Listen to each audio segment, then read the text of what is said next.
Now, let's make a proper distinction between the rapture and the second advent. In the last study, we were able to establish that the rapture is different from the second advent.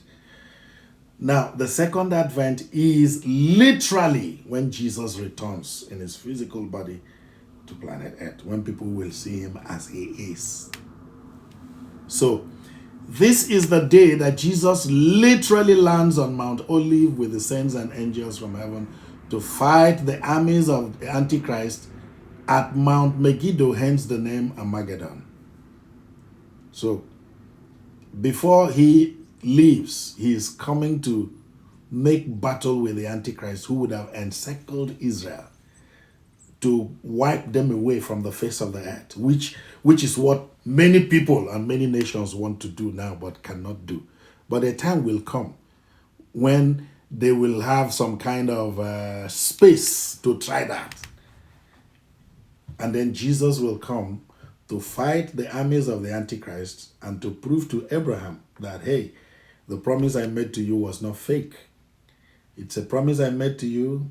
I have battled with whatever for how many years, thousands of years, to keep my promise to one man, to show how faithful I can be to a man who listens to me.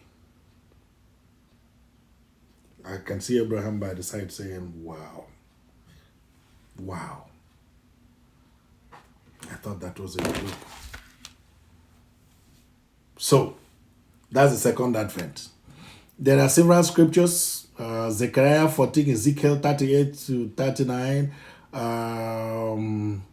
Matthew 25, 31 to 46, 2 Thessalonians 1, 7 to 10, Jude, no, not that, and Revelations 5, 10, so many scriptures. If you can get this PowerPoint and spend time to read it yourself, that would be good. So, the second coming is at least 7 years apart from the rapture. We will go into details by the time we studied Daniel's 70th week. If there was a man that God gave some clear visions about end times, that person was Daniel. Remember? Daniel the prophet. You know, the book of Daniel. So, the second coming is at least 7 years apart from the rapture. Okay? There are many scriptures here also. Ephesians 1, 10, 2 to 7, 3, 11, Revelations 5, 10, and so many of them. Now, anybody who wants to understand the end time events must understand the vision God gave to Nebuchadnezzar in Daniel chapter 2. That's a book every Bible student must understand and dissect and understand very well.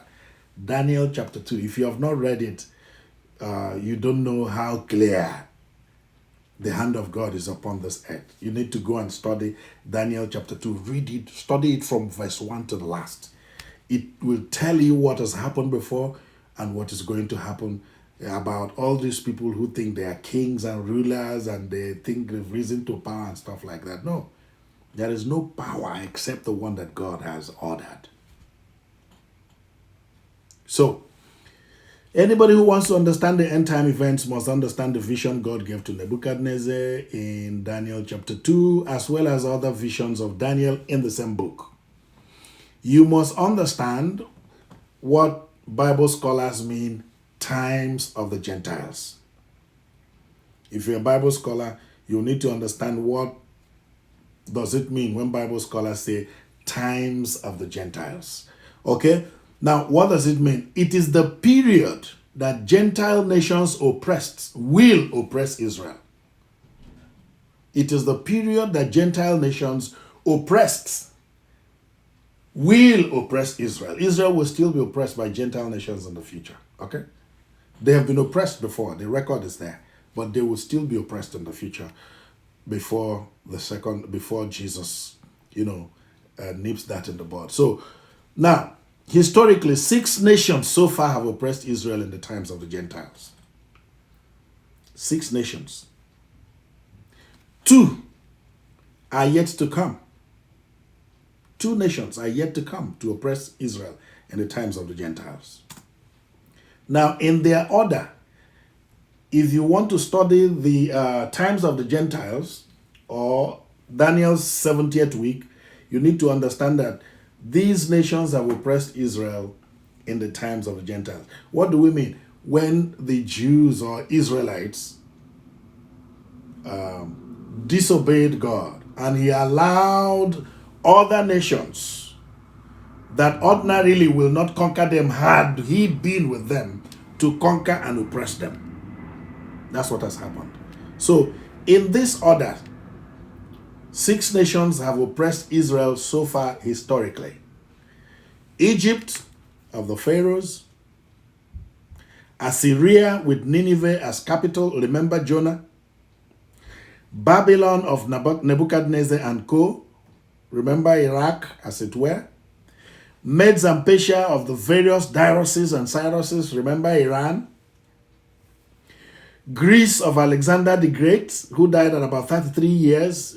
Greece is still intact, and there's a reason why 4 sections or 4 parts of the nations that will have one thing or the other to do with Israel at the end times, they're still intact. Remember, after that, after Alexander the Great, the Romans came. Rome of the Caesars, remember? Historically, Rome is no longer strong. It's weak now. Greece is weak now. Medes and Persia or Iran is weak now. Babylon of Nebuchadnezzar, Iraq is weak now. Assyria is weak. Egypt is weak. They're all weak. But in the future, the Grecian Empire will be revived. It's called the revived Grecian Empire of the little horn to come, the Antichrist. The Grecian Empire will be revived. The 4 parts of the Grecian Empire are still intact. Egypt, Turkey, Greece, and what's the other part of it? Egypt, Greece, Turkey, and Syria. These 4 parts are intact, and when you study the book of Daniel, you will see why. They have been intact. They are waiting for a job that they will do in the future. These 4 are intact. The old Grecian Empire. Because, when Alexander the Great died, the kingdom was divided into 4. Kept intact. Separate but still intact. Waiting for a job in the future. And then, Rome, the revised Roman Empire of the same little horn that is to come. It will happen in the future. There will be a revising of that Roman Empire,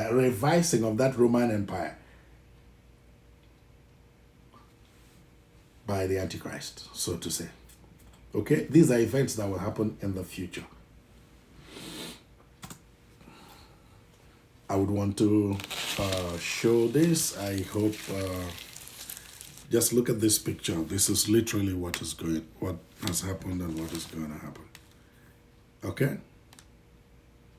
The human government, as God showed it to Daniel in the book of Daniel, chapter 2. If you don't know any part of prophecy or any part of eschatology, go study Daniel chapter 2. That is the compressed vision of what will happen in the future.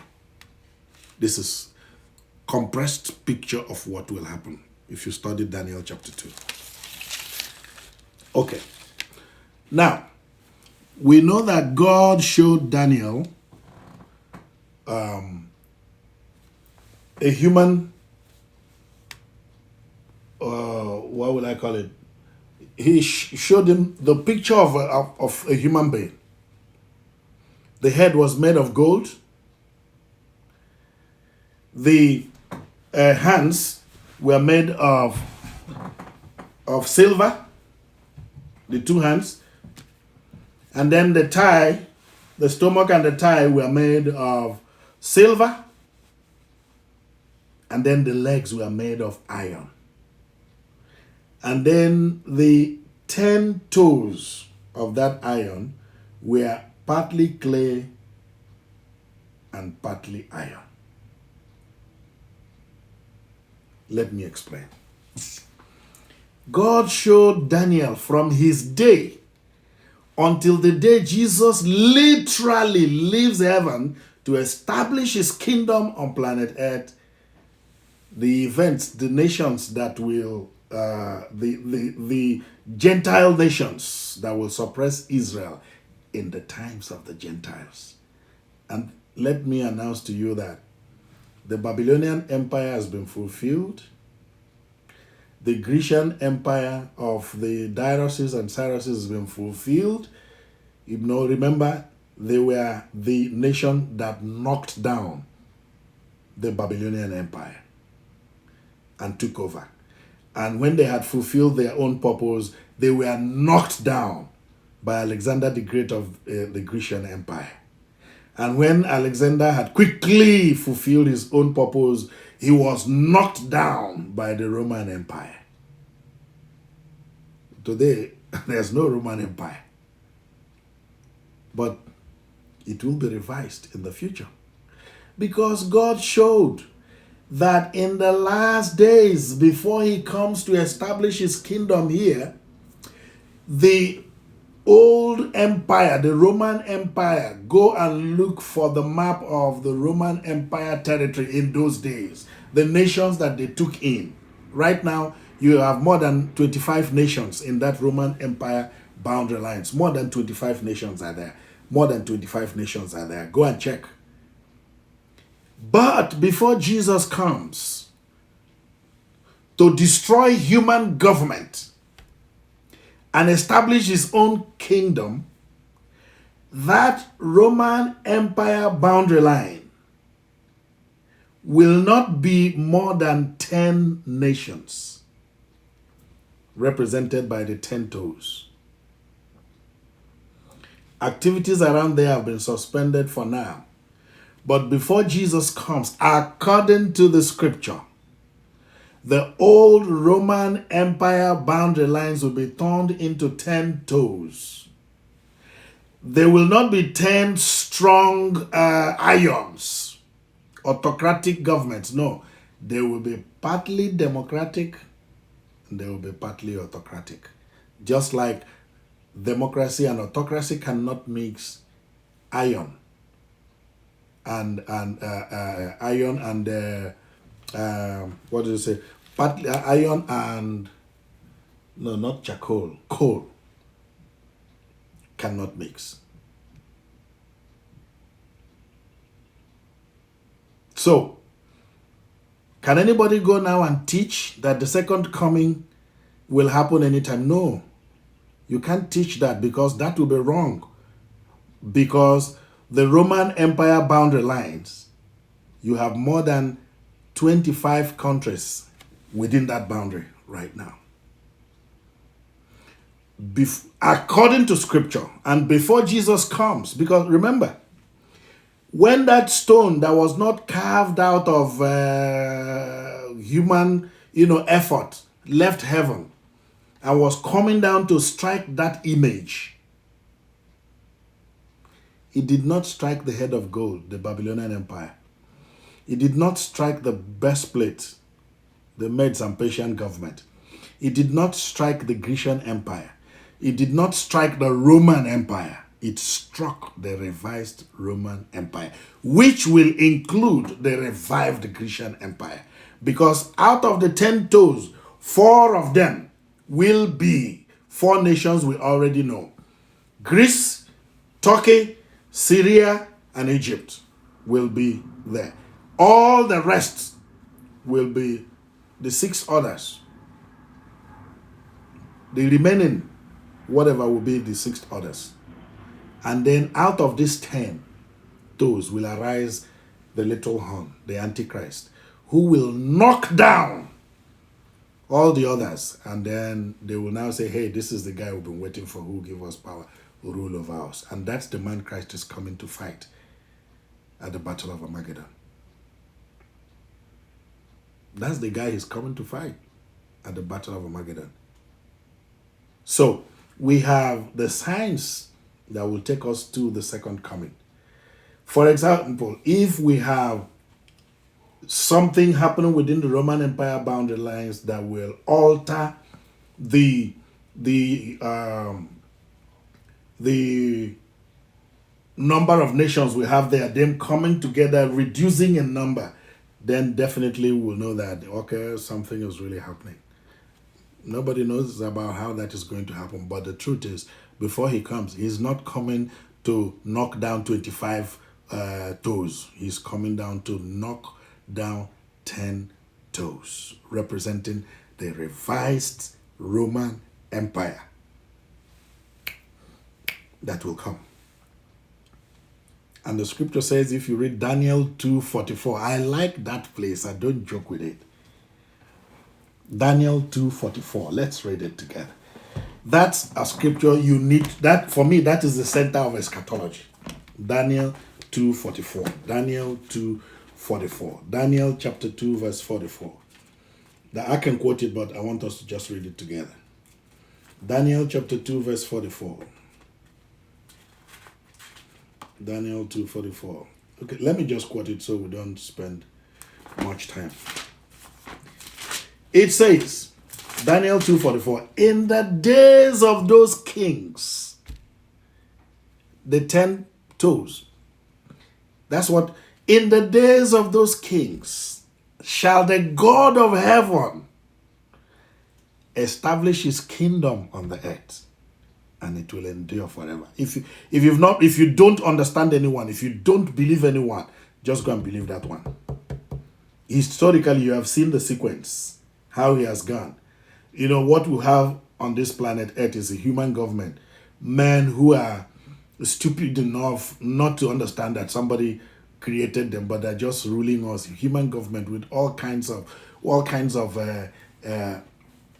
how do I describe, all men who just come here, acquire wealth, destroy others, and they think they are in charge. They are not in charge.